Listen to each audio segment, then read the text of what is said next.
उत्तर प्रदेश की राजनीति में इन दिनों बड़ी हलचल देखी जा रही है और वजह है कोडीन कफ सिरप कांड। मामला सुनने में तो साधारण लग सकता है।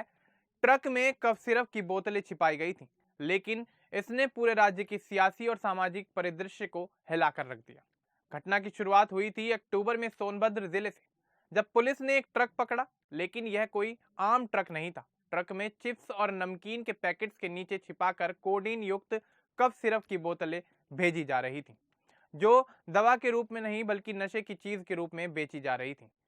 एफएसडीए यानी खाद्य सुरक्षा और औषधि प्रशासन विभाग की सचिव रोशन जैकब ने बताया कि यह मामला सिर्फ सोनभद्र तक सीमित नहीं था। इस नेटवर्क की पहुंच वाराणसी के मुख्य केंद्र से लेकर चंदौली, जौनपुर, गाजीपुर और आजमगढ़ तक थी। अब तक इस पूरे मामले में 100 से ज्यादा एफआईआर दर्ज की जा चुकी हैं और 30 से अधिक लोग गिरफ्तार हो चुके हैं। लेकिन जैसे ही मामला सार्वजनिक हुआ, राजनीति ने इसे अपने रंग में रंग दिया। यूपी के मुख्यमंत्री योगी आदित्यनाथ ने इस पर अपनी प्रतिक्रिया दी और सीधे तौर पर समाजवादी पार्टी के मुखिया अखिलेश यादव पर जोरदार हमला बोल दिया। सीएम योगी ने पत्रकारों से कहा कि प्रारंभिक जांच में जिन अभियुक्तों को पुलिस या एसटीएफ ने पकड़ा, उनके संबंध सपा से जुड़े हुए पाए गए हैं। उन्होंने कहा कि जांच होने दीजिए, दूध का दूध और पानी का पानी हो जाएगा। उन्होंने यह भी जोड़ा कि सपा प्रमुख की तस्वीर अक्सर माफियाओं के साथ जुड़ी रही है, जिसका मतलब है कि अवैध लेन देन में भी संलिप्तता सामने आ सकती है। सीएम योगी ने आगे स्पष्ट किया कि इस पूरे मामले की राज्य स्तरीय एसआईटी जांच चल रही है। इसमें यूपी पुलिस और एफएसडीए के अधिकारी शामिल हैं। जांच का मकसद यह पता लगाना है कि किस किस तक यह नेटवर्क पहुंचता था और इसमें कितने राजनीतिक और सामाजिक संबंध शामिल थे। वहीं सपा प्रमुख अखिलेश यादव ने भी इस मामले में सरकार को निशाने पर लिया। उन्होंने औरैया में एक बच्चे की कथित मौत का हवाला दिया और कहा कि यह दिखाता है कि सरकार की कार्रवाई में देरी हो रही है। अखिलेश ने आरोप लगाया कि यूपी में कानून व्यवस्था और स्वास्थ्य व्यवस्था के मामलों में ढील है। उनके इस बयान के बाद सीएम योगी ने तुरंत पलटवार किया और मामले को गंभीरता से लेते हुए जांच की प्रक्रिया तेज करने का भरोसा दिलाया। इस पूरे मामले में पुलिस ने कई महत्वपूर्ण गिरफ्तारी की।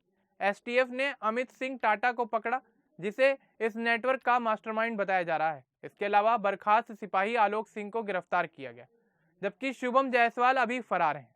जांच में यह भी सामने आया कि कई बड़े नाम जैसे कि जौनपुर के पूर्व सांसद धनंजय सिंह भी इस मामले से जुड़े हुए हैं। हालांकि धनंजय सिंह ने खुद पर लगे आरोपों से किनारा किया और जांच में सहयोग का आश्वासन दिया।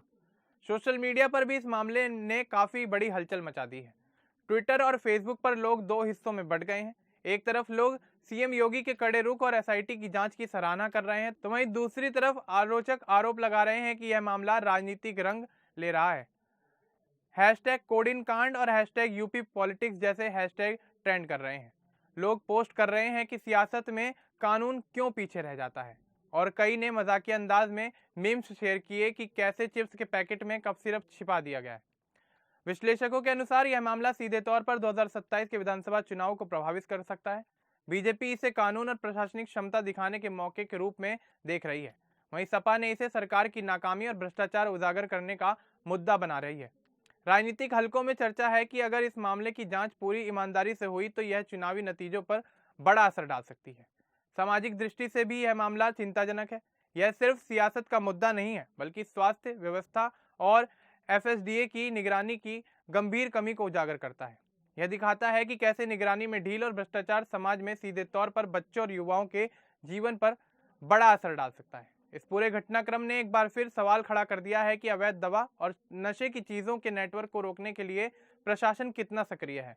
जनता की नजर अब एसआईटी जांच और पुलिस की अगली कार्रवाई पर टिकी हुई है।